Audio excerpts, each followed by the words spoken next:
मिनश्शैतानिर्रजीम बिस्मिल्लाहिर्रहमानिर्रहीम अक़ीमुस्सलात सदक़ल्लाहु मौलानल अज़ीम व बल्लग़ना रसूलुहुन नबियुल उम्मियुल करीम व नहनु अला ज़ालिका लमिनश शाहिदीन वश्शाकिरीन वल्हम्दुलिल्लाहि रब्बिल आलमीन।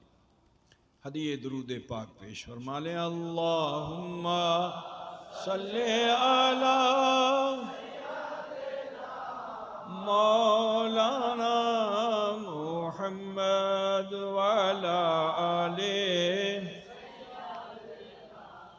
मौलाना मुहम्मद सल्लल्लाहु ताला अलैहि वसल्लम। देखिए, हम मस्जिद में आए, अल्लाह के घर में आए हैं। अल्लाह का हुक्म है नमाज को कायम करो। ठीक, ये ऐसा हुक्म है कि ये नबी के लिए भी है और गैर नबी के लिए भी है। जो नबी है उसके लिए भी है, जो गैर नबी है उसके लिए भी है। ये आयत करीमा ऐसी है कि इसको अल्लाह ताला ने इब्तिदाए दौर इस्लाम में ही नाजिल कर दिया था। जब वो खाने काबा, जिसे इसलिए बनाया गया ताकि लोग बुतों की पूजा ना करें, एक खुदा की बंदगी करें। इब्राहिम खलीलुल्लाह का इस्लामिक मेथड यही था, ठीक है ना। लेकिन 3000 साल इब्राहिम खलीलुल्लाह से और रसूल जनाब मोहम्मद रसूलुल्लाह तक सल्लल्लाहु अलैहि वसल्लम 3000 साल का दौर गुजरा। इस कौम को जो इस्माइल ज़बीहुल्लाह और इब्राहिम खलीलुल्लाह के उम्मती थे, इस्माइल ज़बीहुल्लाह के बाद फिर इनमें कोई हादी नहीं था, कोई रहनुमा नहीं था, कोई प्रीचर नहीं था। तो इनका हाल ये था कि कहाँ तो इब्राहिम खलीलुल्लाह ने बुतों को निकाला, तोड़ा, भागा, लेकिन उन्हीं की कौम मक्के में, अब जैसे मिसाल के तौर पर कोई आदमी समाज का बहुत अच्छा है, नेक है, भालो है, लोग उससे अकीदत रखने लगे, मोहब्बत करने लगे। अब जब वो मर गया तो उसकी तस्वीर बनाई, तस्वीर बना करके ताक में सजा दिया, ठीक है। उसके बाद उस पर पर्दा लगा दिया। फिर जब मन चाहता था तो तस्वीर खोल करके अपने बाप दादा को देख लेते थे। फिर और आगे बढ़े तो उसी तस्वीर को बुद्ध बनाया। फिर कहा कि घर में क्यों रहे, इसे काबे में भी रखो। अब काबे में एक रखा, कबीले कई थे, झगड़ा होने लगा। तुम्हारे बाप दादा का बुद्ध क्यों होगा, हमारे बाप दादा का भी होगा। जहां सियासत दाखिल होती है वहीं फसाद होता है, ठीक है ना। तो सुनो, तुम्हारे बाप दादा का क्या खड़ा होगा, हमारे भी बाप दादा का खड़ा होगा। अभी पूजा नहीं कर रहे हैं, अभी खाली बुद्ध बना बना के खड़ा कर रहे हैं। तो जितने कबीले वाले थे सबने एक एक एक एक करना शुरू किया। फिर कोई बॉस था, गुंडा था, तो उसने भी लाग रख दिया, तो कोई कुछ था। तो एक काबे में 360 बुत आ गए। सोचो, जिसकी जितनी ताकत थी अपनी ताकत के साथ लाला के खड़ा कर दिया। फिर उसके बाद उन बुतों के ताल्लुक से उनका ख्याल ये था, उन्हें खुदा नहीं कहते थे, वो ये कहते थे कि खुदा ये अल्लाह तक पहुंचने का जरिया है, ठीक है। फिर उसके बाद नजरिया ये हुआ कि नहीं, अब इसी में खुदा है, इन्हीं बुतों में खुदा है, यानी लात, उज़्ज़ा, मनात, इन्हीं में खुदा है।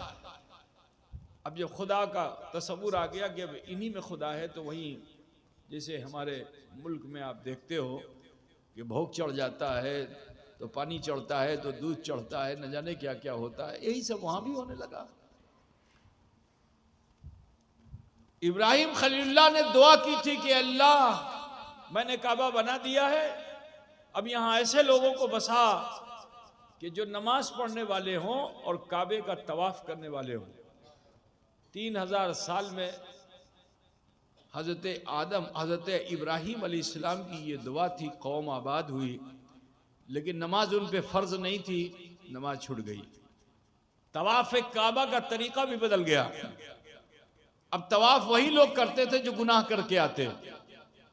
जब वो कोई गुनाह करते और उनको एहसास होता कि अमी गुनाह करलम, अमी खोती करलम, तो वो आते और आने के बाद अपना कपड़ा वहीं उतार देते, औरत मर्द, और नंगे होकर के काबे का तवाफ करते। तो मक्के के लोग तालियां बजाते हंसते, तो जब उनका मजाक उड़ाया जाता तो वो समझ लेते कि मेरे गुनाह अल्लाह ने माफ कर दिया। ये नजरिया था। नमाज को भुला दिया था। अल्लाह के रसूल ने जब इस्लाम की दावत दी तो शुरू दौर इस्लाम में बहुत मुख्तसर लोग इस्लाम लाए। 8 या 9 लोग थे मुसलमान सहाबी। इसी दरमियान वही इलाही का नुज़ूल हो गया। हजरत जिब्रील अलैहिस्सलाम आए और उन्होंने आकर के ये आयत करीमा पेश की कि अकीमुस्सलात।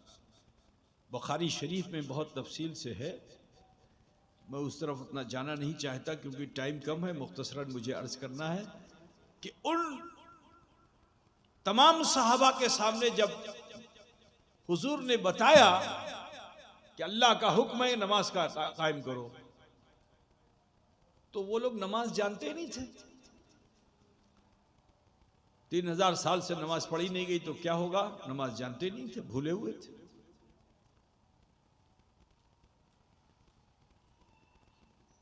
तो उन सहाबा ने रसूलुल्लाह की बारगाह में अर्ज किया कि अय्युशैन फी सलात व सल्ली, ये सलात क्या है जिसे हम पढ़ें? क्योंकि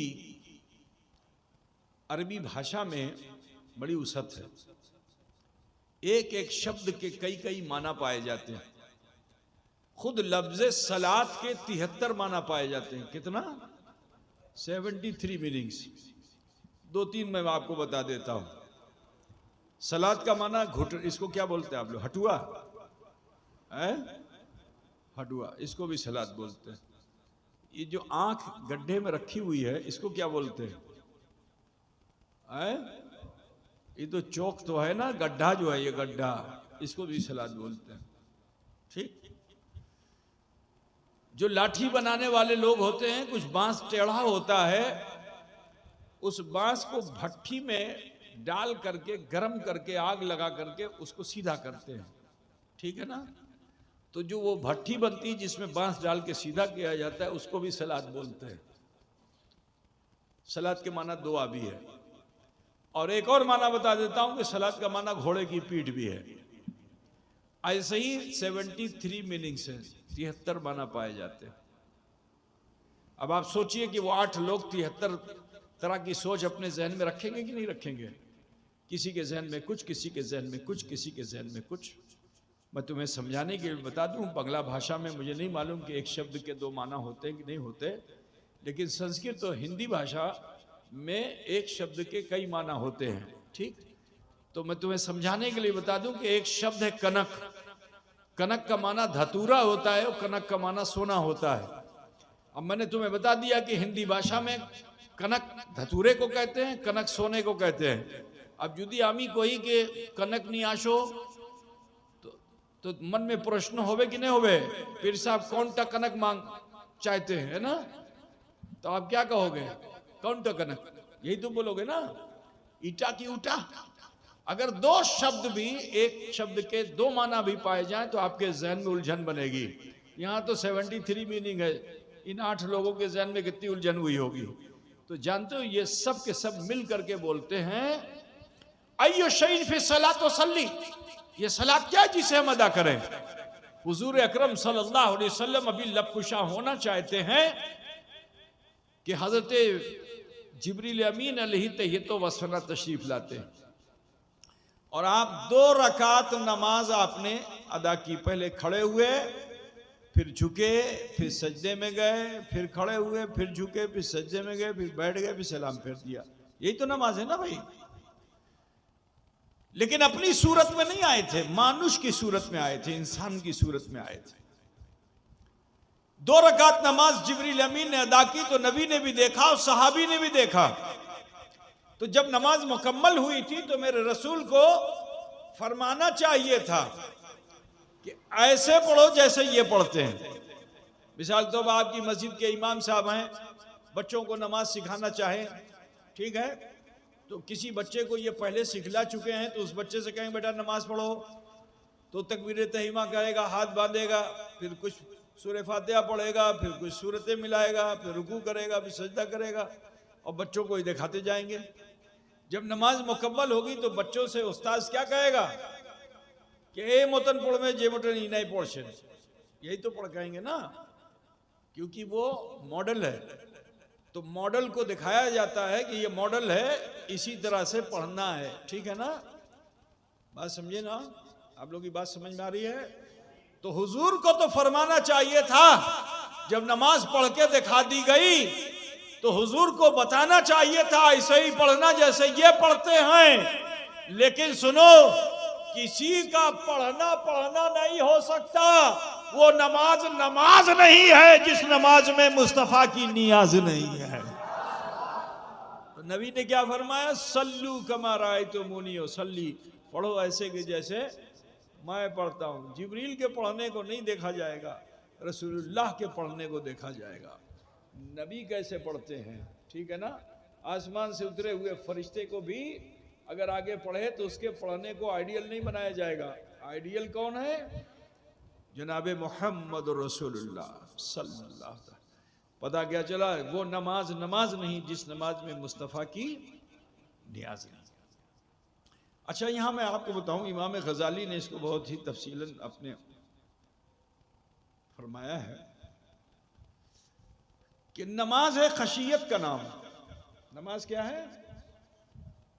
खशियत, अल्लाह का भय। बोलो, कोई नाचता कूदता आता है नमाज पढ़ने? अल्लाह का भय लेके आते हो ना, खशियत। तो भय में चाहिए ये था कि जब भय लेके आ रहे हो तो सबसे पहले सजदा कर लो, क्योंकि सबसे बुलंद मुकाम तुम्हारी पेशानी है। तो अपने को जितना जघन्नो नघन्नो तुच्छो पेश करोगे उतना अल्लाह राजी होगा। तो नमाज में तो सबसे पहले सजदा होना चाहिए था। ठीक है, समझ रहे हो भाई मेरे? नमाज में सबसे पहले सजदा, क़याम नहीं। पहले सजदा, फिर रुकू, फिर क़याम, फिर सलाम, वापस चले जाओ। लेकिन पहले क़याम है, फिर रुकू है, फिर सजदा है, फिर क़ादा है। वजह क्या है? तो इमाम गजाली फरमाते वजह यह है कि जब हजरत जिब्रील अमीन नमाज पढ़ने के लिए आए दुनिया में, तो बंदगी तो खुदा की कर रहे थे, लेकिन ख्याल अहमद मुश्तबा का आ रहा था। ख्याल अहमद मुश्तबा का आ रहा था। तो अहमद के नाम में 4 हर्फ हैं। पहले हर्फ का नाम अलिफ है। तो हर्फ का ना, पहले हर्फ का नाम क्या है? तो जैसे तुम नमाज में खड़े होते हो, अलिफ ऐसे ही होता है, ठीक है ना? दूसरे हर्फ का नाम हा है। तुम जैसे रुकू करते हो ऐसे ही हा होता है। तीसरे हर्फ का नाम मीम है। जैसे तुम सजदा करते हो ऐसे ही मीम होता है। और चौथे हर्फ का नाम दाल है। जैसे तुम कादा करते हो ऐसे ही दाल की शक्ल होती है। पता क्या चला कि जब रुकने नमाज को तुम पूरा करते हो क़याम से लेके कादे तक, तो अहद की बंदगी होती है, नाम अहमद का बनता है। अहद की बंदगी होती है और नाम अहमद का बनता है। बहुत से लोग आज इसी में उलझे हुए हैं और उनकी नमाजें उनके मुंह पे मारी जा रही हैं। कुरान कह रहा है फसल फवैलुल लिल मुसल्लीन अल्लज़ीना हुम अन सलातिहिम साहून। वैल है, सबसे निचला हिस्सा है उन नमाजियों के लिए जो रिया की नमाजें पढ़ते हैं, दिखावे की नमाजें पढ़ते हैं। वो नमाज नमाज नहीं जिस नमाज में मुस्तफ़ा की नियाज नहीं। नियाज समझ रहे हो तुम लोग? तो बताशे और शिरनी को, बिरयानी को ही नियाज समझते हो, है ना? नियाज का माना है भालोबासा, नियाज का माना अकीदत। बात समझे ना? नियाज का मतलब बिरयानी नहीं, हाँ, नियाज का माना भालोबासा, नियाज का माना अकीदत। तो वरना अब तो लोग ढूंढ लोगे तो पीर साहब आगे कह के वो नमाज नहीं जिसमें नियाज नहीं। तो हमने तो क़याम किया, बिरयानी मिली नहीं, है ना? रुकू किया, बिरयानी नहीं मिली, सजदा किया, बिरयानी नहीं मिली, कादा किया, बिरयानी नहीं मिली, क्योंकि तुमने बिरयानी ही को नियाज समझा है। तुम जलेबी ही को नियाज समझते हो। नियाज का मतलब है भालोबासा, नियाज का मतलब है अकीदत। ठीक है ना मेरे अजीज? और एक बात और भी बताएं, कुछ लोग ये कहते हैं कि जुदी नमाज में नबी का ख्याल आशबे तो नमाज होबे ना, ऐसा कुछ लोग बोलते हैं। ठीक, आओ देखो मैं तुम्हें बताऊं, वो नमाज मुकम्मल ही नहीं है जिसमें अहमद व मोहम्मद का जिक्र ना हो। ठीक है ना? आओ दिखा दूं मैं तुम्हें। आप लोग सजदा करते हो ना, एक टेक्निकल बात बता दूं, नौजवान बैठे हो तुम लोग, तो एक टेक्निकल बात बता दूं, आप लोग सजदा करते हैं ना, तो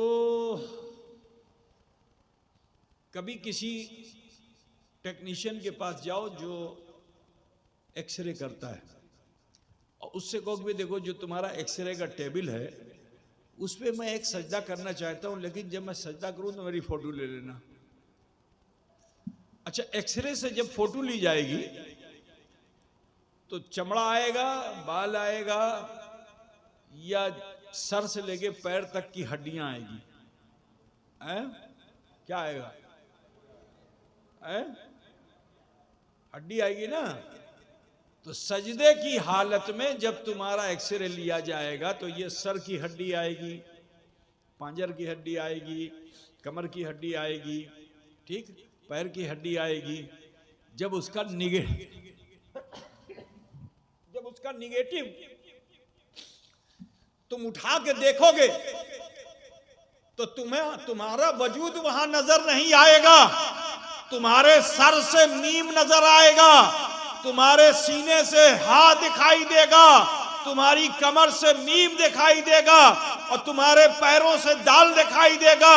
अगर तुम उर्दू अरबी पढ़ने वाले हो तो ये नहीं कहोगे कि मेरी हड्डियां हैं, बल्कि उसे देखने के बाद कहोगे ये तो मोहम्मद है।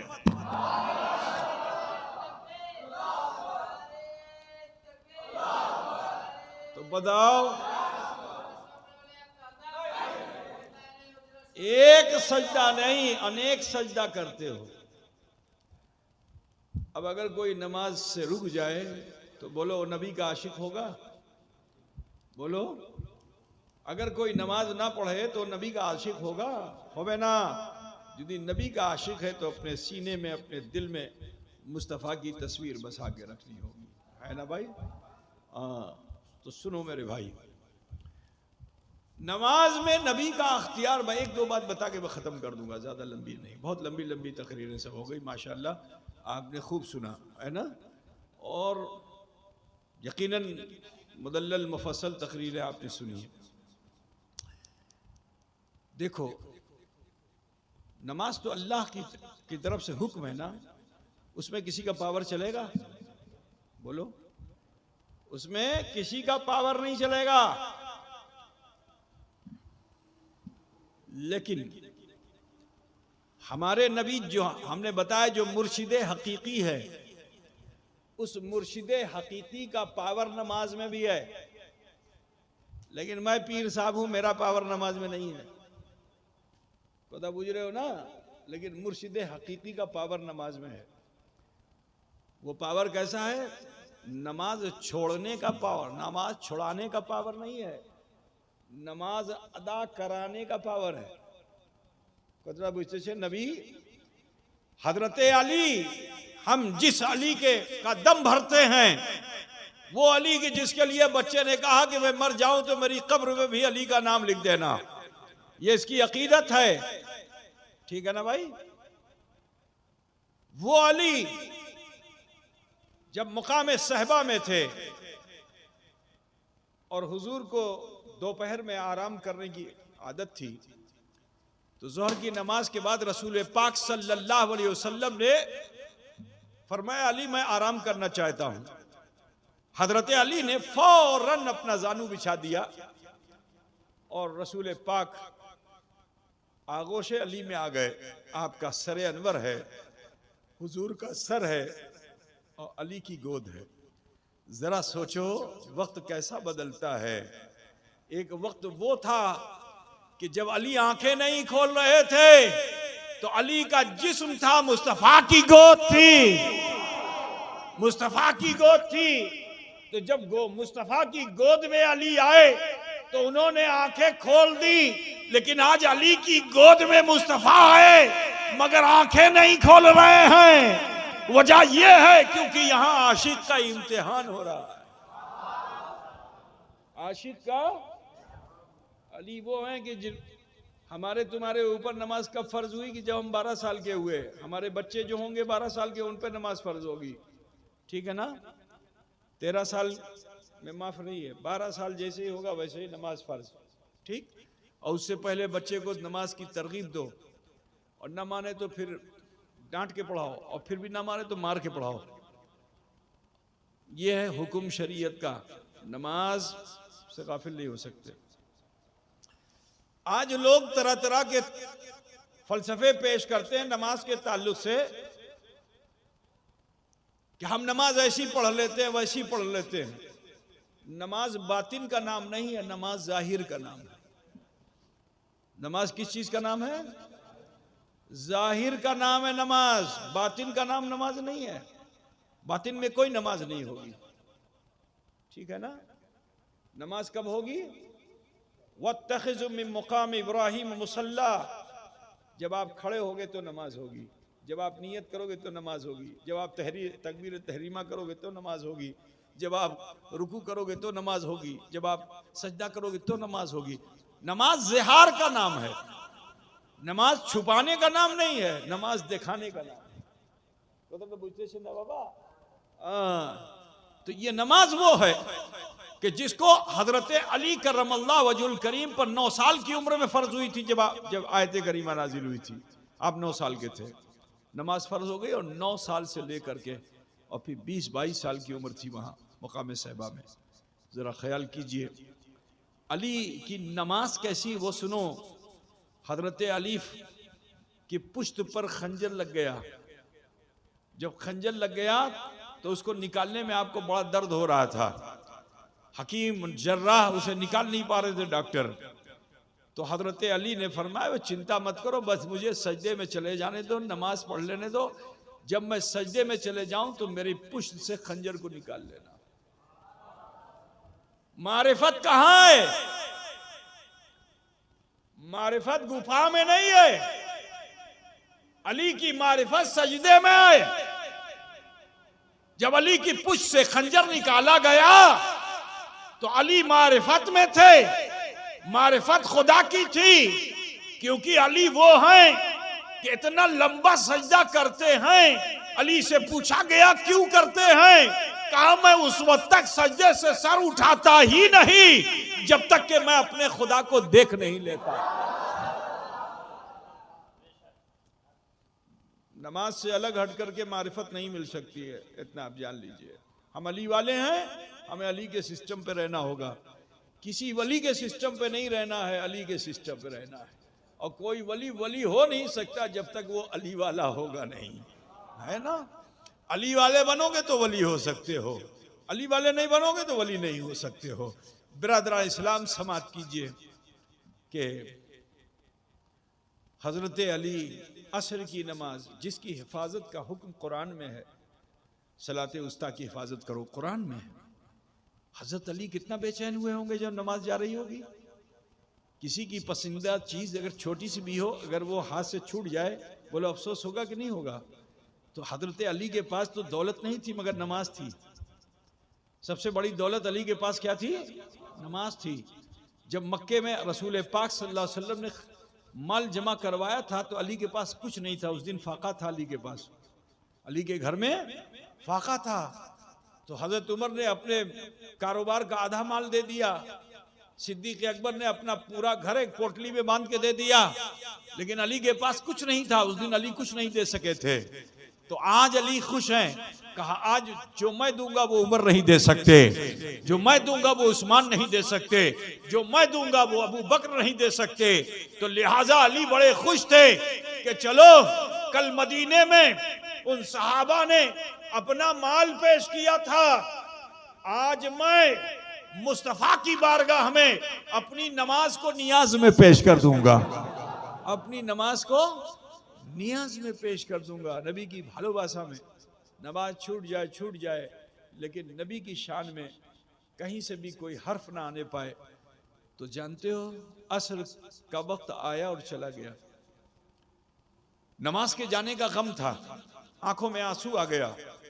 वो आंसू मोतियों की लड़ियां बनकर नबी के चेहरे पे पड़ती हैं। अल्लाह के रसूल ने आंख खोली, देखा क्या? अली रो रहे हैं, इधर अली रो रहे हैं, इनकी आंखों में भी सुर्ख डोरे हैं, उधर वो सूरज भी रोता रोता डूब गया है, वहां भी सुर्ख डोरे हैं। माजरा समझ लिया रसूल पाक ने। डूबे हुए सूरज पर इशारा किया। इशारा करना था कि वो डूबा हुआ सूरज पलटकर फिर उस मुकाम पे आ गया जहां से असर का वक्त शुरू होता है। कहा मैं डूबूंगा ही नहीं जब तक अली न चाहेंगे। अब मैं उस वक्त तक नहीं डूबूंगा जब तक अली न चाहेंगे। बात समझ रहे हो भाई मेरे? तो बोलो, नबी ने अली को बेनमाजी रहने दिया? अरे बोलो भाई, मैं कुरान हदीस से ही बता रहा हूं आपको कि नबी ने अली को बेनमाजी रहने दिया? एक नमाज छोड़ी, सूरज को पलटा के वक्त में अदा करा दिया। ठीक, अब आओ एक और वाक़ये की तरफ आपको ले चलता हूं। हुजूर सहाबाए किराम के साथ एक जंग में थे, गज़वे में थे। कुफ्फार और मुशरिकीन से बड़ी आबोताब के साथ मुसलमानों ने जंग की। शाम तक फतेह याबी हो गई, इस्लाम का झंडा गड़ गया। लेकिन मेरे नबी ने फरमाया, देखो इस जगह पर ठहरो नहीं, यहां से कूच कर जाओ। तो सुबह से शाम तक सहाबा लड़ रहे थे, लड़ते लड़ते थक चुके थे, बाजू शल हो गया था, पैरों में वर्म आ गया था, जख्मी हो गए थे। वो सहाबा चाहते थे कि आज रात यहीं हम ठहरें तब चलें, मगर नबी ने क्या फरमाया, यहां से निकलो।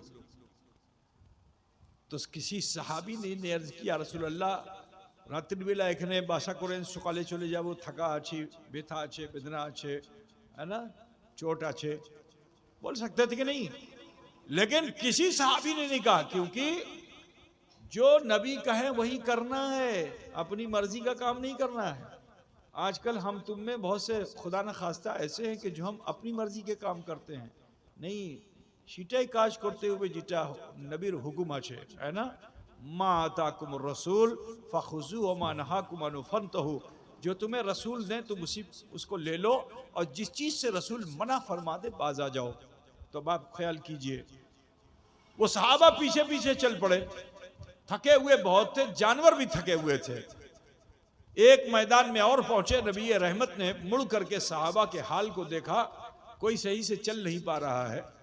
तो मेरे मुस्तफ़ा तो अपनी उम्मत पर बड़े शफीक और मेहरबान हैं, फौरन सबको बुलाया, जमा हुए, कहा देखो बस यहीं पे खैमा लगा दो, आज रात यहीं ठहरेंगे, सुबह चलेंगे। सहाबा बड़े खुश हुए, जल्दी जल्दी ऊँटों से खैमा उतारा गया। कोई खूंटा गाड़ रहा है, तो कोई खंबा गाड़ रहा है, तो कोई जमीन को साफ कर रहा है, कोई बिस्तर लगा रहा है, तो कोई बर्तन मांज रहा है, तो कोई रन्ना कर रहा है। जिसकी जिम्मे जो जिम्मेदारी थी वो अपने अपने काम में लग गया। कुछ देर में रसूल पाक ने फिर बुलाया। तो हुक्म यह कि जब नबी बुलाएं तो अपना सारा जरूरी काम छोड़ करके नबी के पास आ जाओ। यहां तक कि अगर तुम नमाज में भी हो, नबी बुला लें तो फिर तुम्हें नमाज नहीं पढ़नी है, लौट के आना है नबी के पास, और नबी के हुक्म का पालन करके फिर जाओ। तो फिर से तकबीर तहरीमा कहने की जरूरत भी नहीं है। जहां से छोड़ के आए थे नमाज वहीं से पकड़ लो, नमाज मुकम्मल हो जाएगी। ये मेरे नबी का मुकाम, ठीक है ना। वो नमाज नहीं जिस नमाज में मुस्तफ़ा की नियाज नहीं। ठीक है भाई, ख्याल कीजिएगा मेरा। तो अब रसूल पाक ने जब बुलाया तो सबने अपना काम छोड़ा, दौड़े हुए सब के सब जमा हुए। शमे नबूवत के परवाने थे, सब के सब झुरमुट लगा के जमा हो गए, अदब के साथ खड़े थे। अल्लाह के रसूल सल्लल्लाहु अलैहि वसल्लम ने फरमाया, देखो ये जो ठंडी ठंडी हवा चल रही है, कहीं ऐसा ना हो कि हम बिस्तर पे जाएं, सोएं और गहरी नींद में चले जाएं और फजर कज़ा हो जाए, फजर कज़ा हो जाए। तो लिहाजा मुनासिब यह है कि कुछ लोग ड्यूटी लगा लें और सबसे आखिर में बिलाल जगेंगे, वही अजान कहेंगे। बांट लिया ड्यूटी, 1 घंटा आधा घंटा, 1 घंटा आधा घंटा करके चंद लोगों ने बांट लिया। अब सब ड्यूटी देते रहे। आखिर में हजरत बिलाल का जो नंबर था, तो उस वक्त हजरत बिलाल बड़ी गहरी नींद, सुबह की नींद बहुत ज्यादा ही गहरी होती है, आवाज दिया नहीं उठे, तो झिझोड़ कर साहबी ने उठाया। उठे, मगर पलकों के पपोटों पर भी ख्वाब का असर था, नींद का असर था, आंख खुल नहीं रही थी। जल्दी से वजू, कभी कभी होता है ना, नींद बड़ी गहरी होती है तो पलक पे बोझ हो जाता है, आंख खुलती नहीं है। हजरत बिलाल का भी हाल यही था। जल्दी से उन्होंने वजू किया और अपनी ड्यूटी को संभाल लिया और वो सहाबी उन्हीं की जगह पे लेट गए, लेकिन थके हुए इतना थे कि जब बैठते थे तो औंध आती थी, नींद से बचने के लिए चलते थे तो बदन में बैठा होता था। अब बहुत चिंता में थे, या अल्लाह कहीं ऐसा ना हो कि मुझे नींद आ जाए और समय निकल जाए। तो आपने क्या किया कि एक तलवार जो आपके पास थी उसे निकाला और रेता में गाड़ दिया। उसकी जो नोक थी, नोक उसको क्या बोलते हो आप लोग? तलवार में ऊपर वाले हिस्से को क्या बोलते हो? नोक ही बोलते हो ना। वो नोक, उस नोक को यहां ठुड्डी पे लगा लिया कि जुदी घूम आसबे, ऐसे होता ना घूम में। अब जब ऐसे होगा तो चुभेगी कि नहीं चुभेगी? क्या जब चुभेगी तो आंख खुल जाएगी। लेकिन अल्लाह की मर्जी तो कुछ और थी। उस हाल में भी हजरत बिलाल को नींद आ गई। घूमिए गलन, तलवार की नोक पे सो गए। सोच लो, फजर सबकी कज़ा, रसूल पाक से लेकर के सहाबी तक सबकी फजर कज़ा हो गई। और ये सहाबा जो थे ना, आप जानते हैं कि जो लोग पाबंद सलात होते हैं, नमाज होते हैं, अगर एक वक्त जमात में नहीं शामिल होते, मिसाल तो बस जोहर में, फजर में नहीं आए, जोहर में आए, कोई नहीं उनसे पूछता है कि फजर में क्यों नहीं आए थे। लेकिन वो अपने साथियों से कहते हैं, अरे इटा होलो ये बतन बोलो हमें आस्ते पार्लम ना। कोई पूछता नहीं उससे, वो अपनी लज्जा मिटाने के लिए बोलता है कि इटा काज छिलो, सीटा काज छिलो, हमें ओखने चले गलम, हमें आस्ते पार्लम ना। जो लोग पाबंद होते हैं मस्जिद में बाजमात नमाज पढ़ने के, तो उनमें इतनी लज्जा आ जाती है ना, क्योंकि कुरान कह रहा है इन्नस्सलात तन्हा अनिल फ़ाहशाइ वल मुनकर, कि नमाज जो है तमाम बेहयाइयों और बुराइयों से रोक देती है। ठीक है, जब बेहयाई दूर होगी तो क्या आएगी? हया आएगी, लज्जा आएगी। कि एक नमाज भी अगर छूटेगी तो उसको लज्जा आएगी। ठीक है, तो उन सहाबा का हाल क्या था कि इतनी लज्जा उनको थी कि एक दूसरे का चेहरा नहीं देख रहे थे, सब निगाहें बचा रहे थे। कोई इधर जाता, कोई उधर जाता, कोई एक दूसरे का सामना नहीं करता। अल्लाह के रसूल ने जब ये मंजर देखा तो रसूल कायनात सल्लल्लाहु अलैहि वसल्लम सबको बुलाया। मेरे नबी का अख्तियार देखो, अगर नबी ने ऐसा न किया होता ना तो कोई जन्नत में जा ही नहीं सकता था। बगैर नमाज के जन्नत मिल ही नहीं सकती है, आप जान लो, बगैर नमाज के जन्नत नहीं मिल सकती है। अल्लाह ने फरमाया इन्नस्सलात कानत अलल मोमिनीन किताबम मौक़ूता, कि बेशक नमाज जो है वो वक्त मुकर्ररा में फर्जियत का मुकाम दिया गया। अब अगर फर्ज साकित हो गया तो उसको फिर अदा नहीं कर सकते हो, अदा करने का कोई मौका नहीं था। मगर ये मेरे मुस्तफ़ा का एहसान है कि नबी ने अपने ऊपर भी नमाज को कज़ा करा लिया। और फिर जब सहाबा परेशान हुए तो मेरे नबी फरमाते हैं सल्लू कमा राअयतुमूनी उसल्ली, पढ़ो ऐसे के जैसे मैं पढ़ता हूँ। ये मतन पढ़ो, ये मतन अमी पढ़ी। ठीक है ना, बात समझ में आ रही कि नहीं आ रही? अब ये दो वाक़े मैंने बयान किए। एक तरफ तो वक्त में अली की नमाज को अदा करा दिया, और दूसरी तरफ नमाज कज़ा हुई थी तो कज़ा को अदा करा दिया। कोई कह सकता है कि जिस नबी ने डूबे हुए सूरज को पलटाया तो वो नबी तो निकले हुए सूरज को लौटा सकता है, तो यहाँ भी लौटा देते ताकि सबकी नमाज समय में अदा हो जाती। लेकिन नादान, वो हकीमों के हकीम हैं, वो अपनी उम्मत का ख्याल रखते हैं कि पूरी दुनिया में कोई गांव सालेपुर भी होगा, कोई गांव दरियापुर भी होगा, दुनिया के अंदर न जाने कितने गांव होंगे, आबादियां होंगी, किसी की भी एक वक्त की नमाज कज़ा हो जाएगी, सारी परहेजगारी खत्म, जन्नत में जा ही नहीं सकता। क्योंकि अस्सलातु मिफ्ताहुल जन्ना, नमाज जो है एक जन्नत की कुंजी है। अब कुंजी नहीं होगी तो जन्नत में जावे? बोलो भाई, हदीस का इनकार कर सकते हो? नहीं जा सकते। बात समझ रहे ना?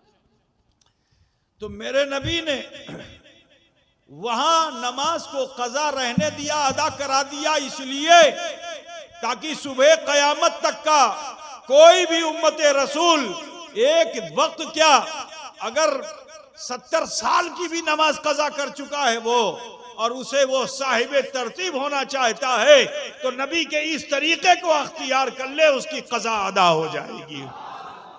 उसकी कज़ा। और यहां अली के लिए सूरज को पलटाया क्यों? उसकी वजह यह है क्योंकि मेरे रसूल ने फरमाया है कि मन कुंतो मौला हो फहाजा अली उन मौला, कि मैं जिसका मौला हूं उसके अली मौला है। मैं जिसका मौला हूं उसके अली मौला है। अली ने नमाज कज़ा कर दी है, अली ने नमाज को नियाज में पेश कर दिया है।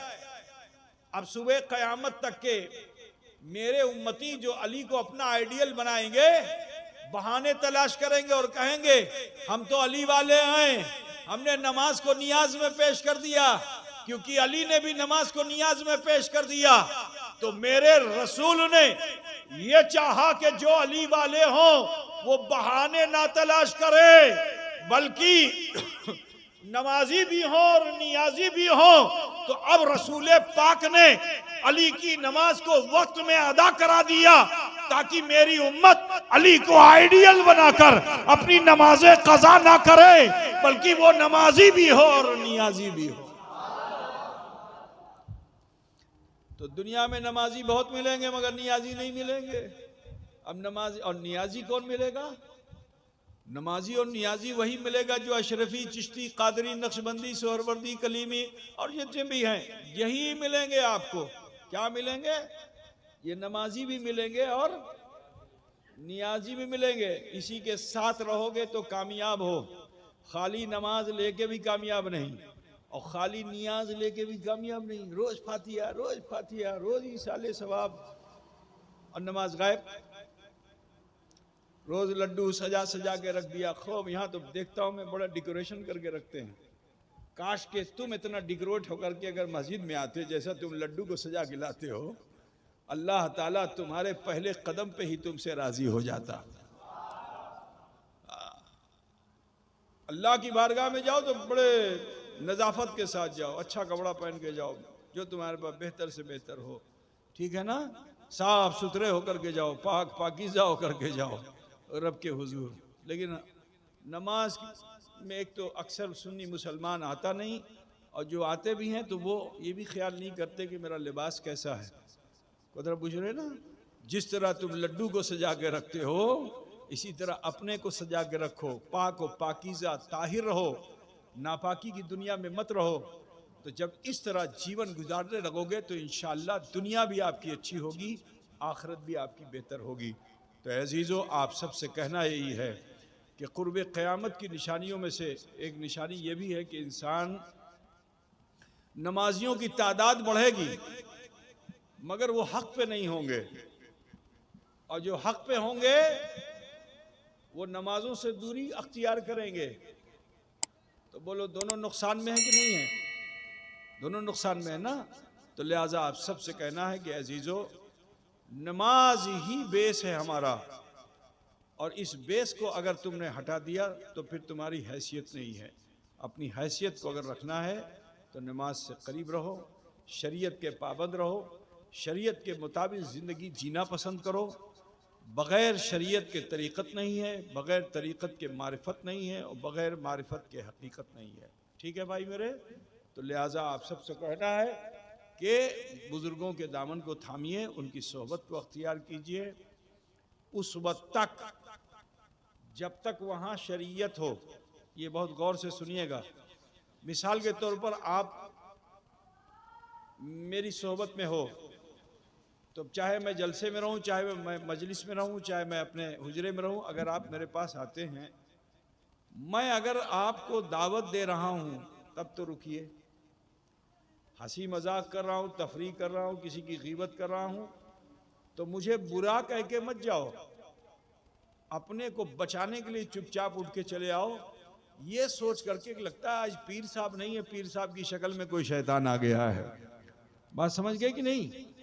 तो बुरा किसी को नहीं कहना है कि बाहर निकल करके अगर बुरा कहोगे, तो जब बाहर निकल के बुरा कहोगे तो वो बुरा तो अपनी जगह पे बुरा रहेगा मगर तुम भी बुरे हो जाओगे। इसको गीबत कहते हैं। 6 चीजें हैं, 6 गैन। गैन समझते कि नहीं? आप लोग गैन समझते हैं? अरे भाई मौलवी साहब ने आप लोगों को कुरान शरीफ पढ़ाया, अम्मा पारा पढ़ाया ना, कुछ पढ़ाया, यस्सरल कुरान पढ़ाया, नूरानी कायदा पढ़ाया, तो उसमें अली बा ता सा है ना, उसमें एक है गैन। क्या है? अब गैन का मैं आपको 6 चीजें बता देता हूं, इससे अगर बच के रहोगे तो कामयाब। सुनोगे भाई? गैन से गुल होता है। गुल का गुल तुम्हारा वाला नहीं, गुल, हाँ, गैन से गुल होता है।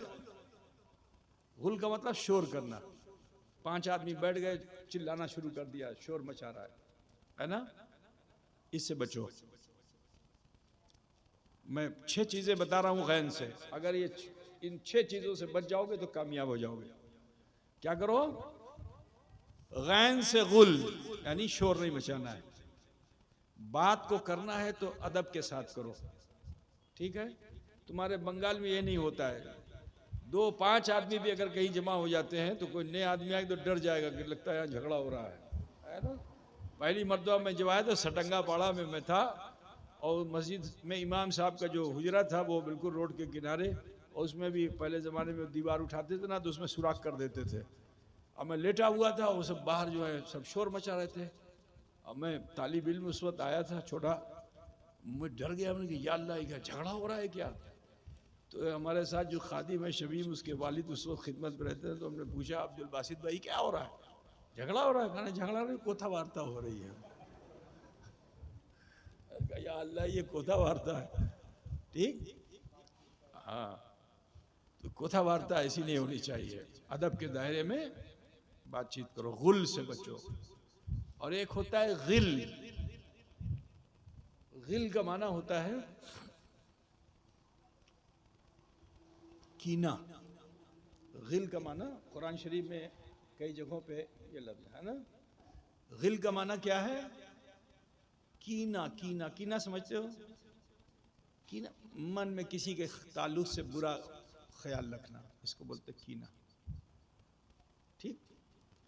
और एक होता है गैन से गीबत, किसी की बुराई करना। क्या हो गया? देखो, गैन से गुल, गैन से गिल, गैन से गीबत, और क्या बताया था? एक और कुछ बताए थे ना, है? अब तो गिल हो गया। हाँ, एक है, नहीं गुलू नहीं। अब वो जहन में इस देखो निकल गई बात, यही सब होता है। और गैन से एक आखिर में समझ लो, एक छूट रहा है, जहन में नहीं आ रहा है। गैन से गुस्सा। गैन से क्या? तो इससे अगर बच जाओगे तो तुम एक अच्छे बेहतरीन मॉडर्न मुसलमान दिखाई दोगे। मॉडर्न मुसलमान दिखाई दोगे, ठीक है? कल्चर्ड मुसलमान दिखाई दोगे। अगर तुम्हारे अंदर झगड़ा नहीं है, तुम्हारे अंदर गीबत नहीं है, तुम्हारे अंदर कीना नहीं है, तुम्हारे अंदर बुग़्ज़ नहीं है, तुम्हारे अंदर गुस्सा नहीं है, तो अगर ये सब चीज़ें नहीं हैं तो आप एक मॉडर्न, एक कल्चर्ड मोमिन दिखाई दोगे। अगर अपने को सिविलाइज करना चाहते हो तो ज़रूरत है कि अपने अंदर के उन तमाम बुराइयों को निकाल करके शरीयत मोहम्मदी के मातहत ज़िंदगी गुजारने की कोशिश करो। दुनिया भी अच्छी हो जाएगी, आखिरत भी बेहतर होगी। वक्त काफ़ी हो चुका है, और देखिए नियाज भी हाजिर है, और थोड़ी देर में नमाज भी हाजिर हो जाएगी, है ना? तो नियाज को अभी ले लो, मगर नमाज से गाफिल मत होना। लिहाजा मैं चाहता हूँ कि एक मरतबा आओ, हमसे तुमसे कुछ ना कुछ अभी कभी कभी जीवन में कभी कोई ख़ता भूल हुई हो तो अल्लाह से माफ़ी मांगो। मुरीद हो गए हो तो अब तालिब हो गए हो, तौबा कर ली है, तो मेरा ताल्लुक़ खानकाह से है। मैं आपको बता देता हूँ, ये अमल आज नहीं जीवन भर करते रहना। मुराक़बा, खानकाह में मुराक़बा कराया जाता है, खानकाह में मुहासबे की तालीम कराई जाती है। ये 2 तालीम बहुत अहम है। मुराक़बा इसलिए कराया जाता है क्योंकि दुनिया में जब तक तुम थे खुदा को भूल कर बहुत बुराई कर चुके हो। अब खानकाह में आ गए हो तो मुराक़बा करो, ये महसूस करो। पहला एहसास ये हो कि मैं खुदा को देख रहा हूँ। ये एहसास बहुत मुश्किल है, ये मुरीद पहले लम्हे में नहीं हासिल कर सकता है। तो दूसरा एहसास ये कीजिए कि खुदा मुझे देख रहा है। ये तो आसान है कि अल्लाह मुझे देख रहा है, और ये एहसास कीजिए कि अल्लाह वो है कि जो आलिमुल गैब व शहादा है, वो हम कहीं भी हों अल्लाह हमें देख रहा है। अगर किसी को ये एहसास हो जाए तो वो बुराई करेगा? बोलो, कोई चोर चोरी करने जाए और ये एहसास हो जाए कि कोई मुझे देख न ले, या कोई मुझे देख रहा है, बहुत बड़ा भी चोर होगा, एक्सपर्ट, पूरी रात गुजार देगा, चोरी नहीं कर पाएगा। क्योंकि जैसे ही वो जाएगा सेंध लगाने के लिए, शटर तोड़ने के लिए, ताला तोड़ने के लिए, मालूम वो पत्ता खड़क गया। अब पत्ता जो खड़का तो डर जाएगा, हवा चल गई तो डर जाएगा, कोई गुजर गया तो डर जाएगा, क्योंकि उसको एहसास है कि कोई मुझे देख रहा है। तो पूरी रात वो बुराई करना चाहेगा, कर नहीं पाएगा। ठीक है ना भाई? जरा सोचो कि इंसान इतना एहसास कर ले तो ऐसा डरता है। हमारा एहसास कितना बेदार होना चाहिए कि अल्लाह ताला हमारी रगे जान से ज्यादा करीब है, तुम्हारी हर हरकत से वो वाकिफ है। तो एहसास करो कि अल्लाह मुझे देख रहा है। तो सुनो, दुनिया में यह है कि देखने वाले से ऐब छुपाया जाता है। बंदे और खुदा के दरमियान का फर्क सुन लो। बंदा अगर बंदे को देखे बुराई करते हुए, ठीक है ना, तो जो बुराई करता है उससे वो अपना ऐब छुपाता है, ठीक है। लेकिन खुदा अगर बंदे का ऐब देख रहा है तो उसका हुक्म है कि तुम छुपाओ नहीं। उससे कहां छुपा के ले जाओगे? वो तो अलीम व खबीर है, तो उससे छुपाओ नहीं, फौरन ही उसको अपने रब के हुजूर पेश कर दो। इटा अमी भूल कर लम, इटा अमी भूल कर लम। एक मिसाल मैं देता हूं, आपको भी दे दूं। क्या आप कभी कभी अपने बच्चे के लिए मिठाई लाते हैं, अल्लाह करके घर में रखा, वो बच्चा अभी चलने वाला है, दौड़ कर आता है, झपट करके उस मिठाई को उठा लेता है, तो आप उस पर राग होते हैं क्योंकि उसने आपकी तहजीब के खिलाफ किया। आपके घर में लूट घसोट करके खाया नहीं जाता, बच्चे को आपने सिखाया भी नहीं, लेकिन आप राग होते हैं की अच्छे की क्वेश्चन। तो जैसे ही आप कहते हो की क्वेश्चन, बच्चा महसूस कर लेता है, कभी मारा नहीं, कभी डांटा नहीं, लेकिन आज आपके तेवर को देख के बच्चा डर जाता है और झट से फितरत इंसानी के मुताबिक वो उस जुर्म को छुपाता है। वो लड्डू जो हाथ में लिया था उसको पीछे, हाथ पीठ के पीछे कर लेता है। तो अब्बा को खुश होना चाहिए था कि बच्चा तो बड़ा अक्लमंद है, बच्चा तो बहुत अक्लमंद है, लेकिन उसके इस अमल पे अब्बा और नाराज होते हैं और कहते हैं की अच्छे दिखा। तो बच्चा डर जाता है कि यदि अब दिखावो ना तो बाबा मारबे, सजा दीबे। कभी जीवन में उसको सजा नहीं मिली, 2 साल का हो गया था, 2.5 साल का हो गया था, कभी नहीं मार खाया, हमेशा बाप प्यार ही करता था, चूमता ही था। लेकिन आज बाप का तेवर देखने के बाद उस बच्चे की छठी हिस्स जाग गई, जो अभी अक्लो शूर वाला नहीं है, लेकिन उसकी छठी हिस्स जाग गई। तो वो क्या करता है, वो हाथ जो पीछे होता है उसको खींच खींच के ऐसे कर देता है, और पूरे बदन, उस पूरा बदन उसका कांपता है, रोंगटा खड़ा होता है, लब थर-थर कांप रहे होते हैं, और आंख से आंसू बह रहा होता है, और पलक भी नहीं झपकती, बस सिर्फ अपने बाबा को देखता है। अब बोलो बाबा मारेगा? बच्चा इतना बड़ा ऐसे ऐसे कांप रहा हो, बोलो उसका रोंगटा खड़ा हो, लब थर-थर कांप रहा हो, कुछ बोल नहीं पा रहा हो, सिर्फ आंखों से आंसू बह रहा हो, तो बोलो अब्बा मारेंगे? अब्बा का दुश्मन भी नहीं मारेगा, उसको भी रहम आ जाएगा और यही कहेगा छाड़लम पुरे मुतन कुर्बन्ना, यही बोलेगा ना बंगला में कि छाड़लम पुरे मुतन, सबक देगा, तालीम देगा। ठीक है ना? तो जरा सोचो कि एक बंदा दूसरे बंदे के पास अगर इस हाल में पहुंचता है तो बंदे पर रहम आता है, बंदे को बंदे पर रहम आता है। जिसकी सिफत ही रहीम है, जिसकी सिफत ही रहमान है, जिसकी सिफत ही गफ्फार है, अगर हम उस बच्चे से सबक सीख करके हम भी अपने जुर्मों की हथेली को ला के खुदा के हुजूर पेश कर दें, कांपते कांपते, डरते डरते, रोते रोते, तो बोलो तुम बोल भी नहीं पाओगे, तुम्हारे लब तो कांप रहे होंगे, लेकिन अल्लाह रब्बुल इज्जत तुम्हारे ढेर सारे गुनाहों को एक पल में माफ फरमा देगा।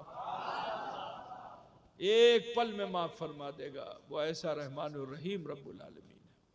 अगर इस तरह की तौबा की जाती है तो मेरे नबी फरमाते हैं कि अत्ताइबु मिन ज़म्बि कमल्ला ज़म्बला, गुनाहों से तौबा करने वाला इंसान ऐसा हो जाता है गोया उसने कोई गुनाह किया ही नहीं।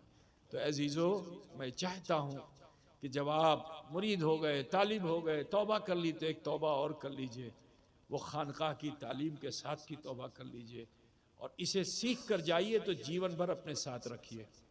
मुराकबा कीजिए, अपने नफ्स से मुहासबा कीजिए। तरीक़ा मैं बता देता हूँ। दो जानू बैठ जाइए जैसे नमाज में बैठते हैं। थोड़ी देर के लिए आप लोग अपने हाथों को नाभि पे बांध लें। अगर मेरी माँ बहन बेटियां सुन रही हों तो वो अपने सीने पे हाथ रख लें और फिर थोड़ी देर ध्यान लगाएं और सोचें कि अल्लाह मुझे देख रहा है, मैंने क्या जुर्म कर डाले। अपना बचपन देखिए, अपनी जवानी देखिए, अपना बुढ़ापा देखिए, अब तक की जिंदगी देखिए। अगर कोई भूल, खता, गुनाह नजर आ जाए, छोटे हो या बड़े, अपने रब के हुजूर सिद्क़ दिल से दिल ही दिल माफ़ी मांग लीजिए। अल्लाह रब्बुल इज़्ज़त जो गफ़्फ़ार और गफ़ूर है, हमारे आप सब के छोटे बड़े गुनाहों को माफ़ फरमाने वाला है।